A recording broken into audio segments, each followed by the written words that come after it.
Hey there, geniuses. Welcome back to another episode of Geniuschat. Once again, I'm your host, Isaac Mayer, and today we're joined by Kahlief Adams of the Spawn on Me podcast.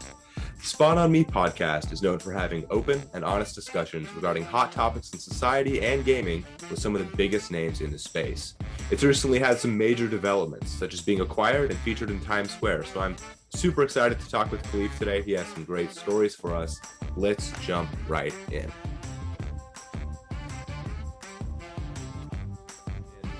Hey Kahlief, thanks for joining me today. It's a pleasure to have you on the show, and I'm excited to hear about what's happening in your life right now and also what's going on in the Spawn on Me podcast world. So thanks for joining me today. Thank you so much for having me. I'm excited to get a chance to hang out with you and talk more about the show and all the cool stuff we have coming down the pipe. Yeah, it's going to be really exciting to hear about it. But first, before we jump into what's happening at your channel today, I'd love to hear more about how you got started. Many of our viewers are pursuing their own passions right now, and they'd love to hear how you built on your passion and started your channel to make it what it is today. So can you tell us a little bit about that?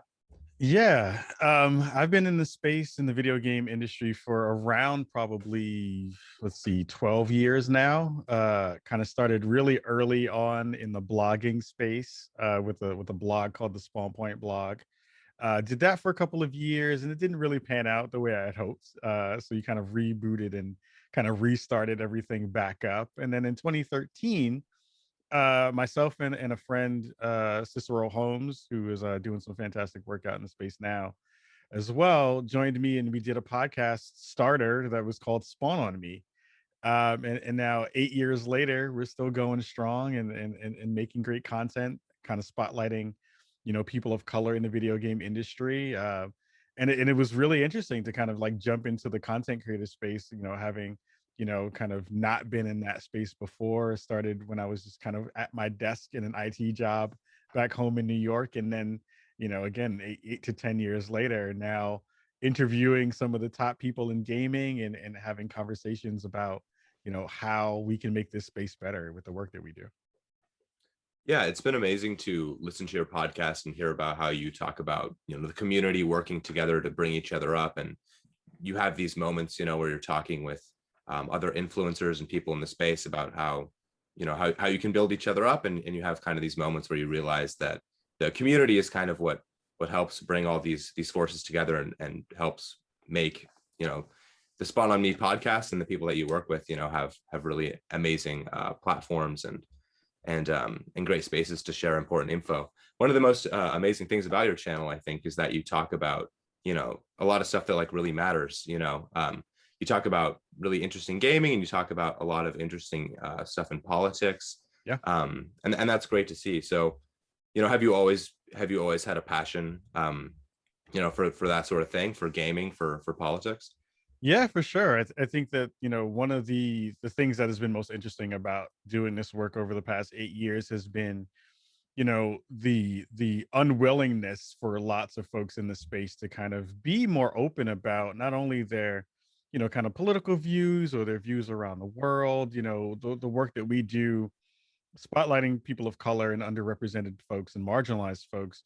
You kind of can't decouple those things from the conversation around games, especially if you're trying to really dig into, how we can make this space better. You have to try to figure out ways that you can talk about, how all the connective tissue works. We had a really great conversation with Christian Spicer the other day about, what it's like to be a content creator who is learning about, how you can do your best work at all times, and how sometimes when you fail, you can continue to do continue to kind of dust yourself off and build that stuff in. One of the things I like to say, or when I kind of plug us to folks, is saying that our podcast talks about all the stuff that your podcast won't, which is kind of great. We don't shy away from taboo subjects, and that feels great as well.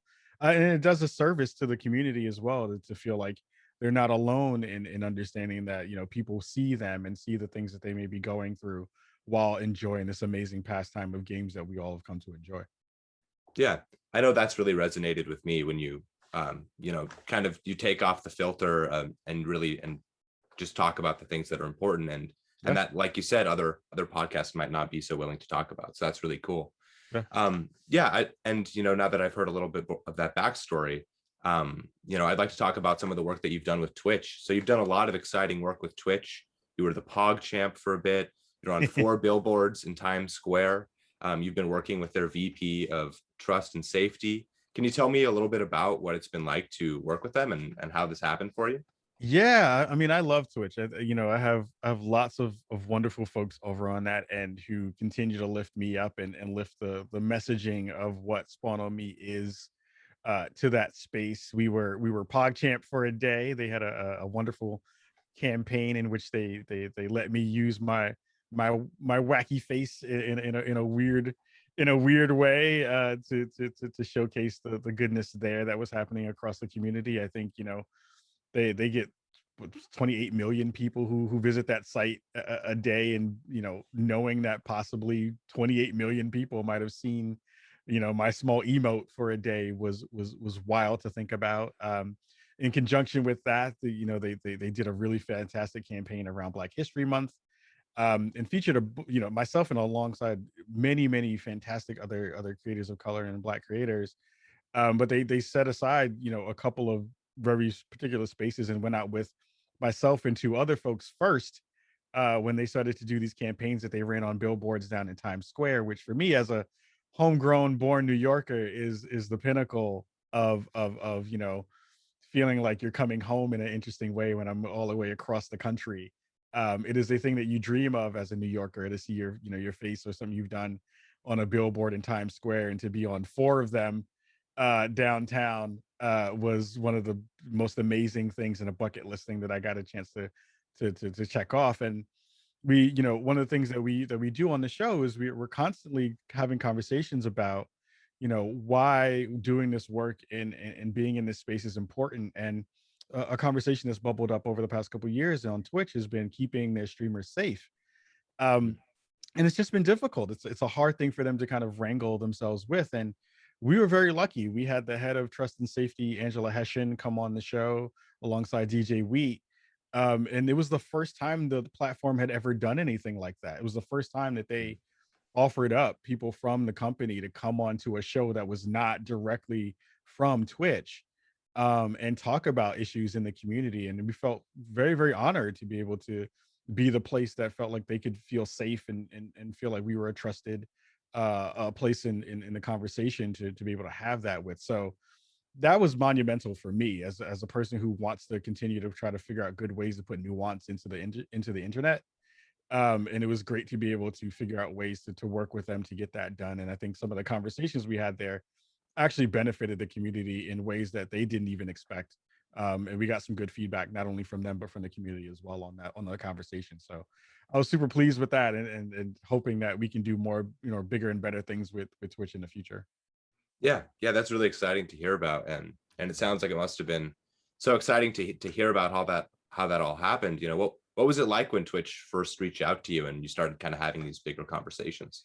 I mean, it's great. I mean, one of the things that, for me, I always am trying to figure out ways to make every space that we occupy better. I think that Hmm. is the main thrust of the content that we do. It is a part of our tagline that we are trying to bring nuance back to the internet, and I believe in that. I think that there is a way to have smart, interesting conversations, sometimes even with folks who are not necessarily doing everything that you need them to do, or you folks that the week prior you've held their feet to the fire, Hmm.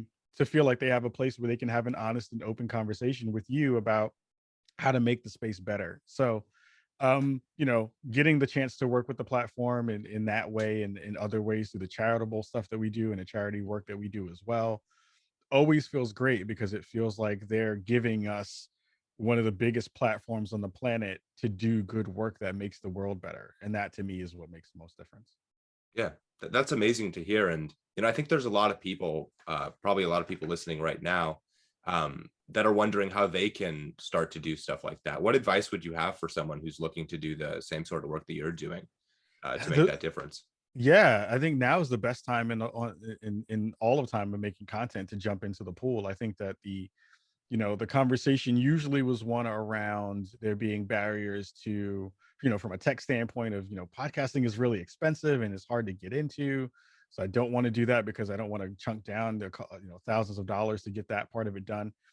There are so many pieces of gear now that are are affordable. I've put those up on my kits on the site to show that, like, here's what we used to use and it was really good for 99% of the shows that we did, and now we're in our new studio, and we've leveled up some of that gear, but to a certain extent that's didn't change the quality in the same ways that you could kind of had that expectation. It just gives us more room to do more cool stuff.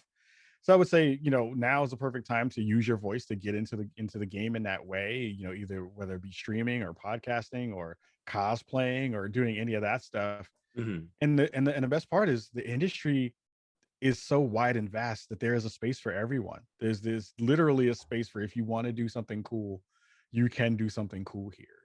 And I want people to feel like there are a lot of conversations that feel very gatekeepy, but Mhm. you just have to start. If you start the process and you continue to push, you'll definitely find successes in the ways that you want.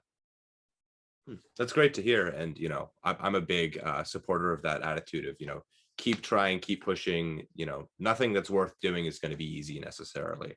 Yeah. Um, yeah. So your journey's been a long one. You've been at this for multiple years now. It's grown to something bigger.